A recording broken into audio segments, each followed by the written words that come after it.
এইভাবে যদি আর মাছ করা যায় তাহলে আর ভাতের সাথে অন্য কিছু লাগে না। তো চলুন দেখে নিই। আজকে আমি নিয়েছি এখানে 4 পিস আর মাছ। মাছগুলোকে খুব ভালোভাবে ধুয়ে নিয়ে লবণ, হলুদ আর একটু সর্ষের তেল মাখিয়ে রেখে দিয়েছিলাম।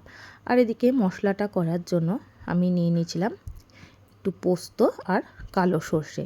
প্রথমে পোস্ত আর কালো সর্ষেটাকে আমি ড্রাই রোস্ট করে নিয়ে তার মধ্যে 2টো কাঁচা লঙ্কা দিয়ে আর একটু সামান্য জল দিয়ে একটা মিহি পেস্ট বানিয়ে নিয়েছিলাম। কড়াইয়ে তেল খুব ভালোভাবে গরম করে মাছগুলোকে আস্তে আস্তে ভেজে তুলে রেখেছিলাম। তারপর ওই তেলের মধ্যে দিয়েছিলাম কালো জিরে ফোড়ন। কালো জিরেটাকে ভালোভাবে নাড়াচাড়া করে দিয়ে দিয়েছিলাম ওই মশলার পেস্টটা। মশলার পেস্টটা দেওয়ার পর দিয়ে দিয়েছিলাম কুচিয়ে রাখা কিছু টমেটো। তারপরে দিলাম পরিমাণ মতো হলুদ, স্বাদ অনুযায়ী লবণ দিয়ে আমি মশলাটাকে খুব ভালোভাবে কষিয়ে নিয়েছিলাম। কষাতে কষাতে দিয়ে দিয়েছিলাম মশলার বাটি ধোয়া জলটা।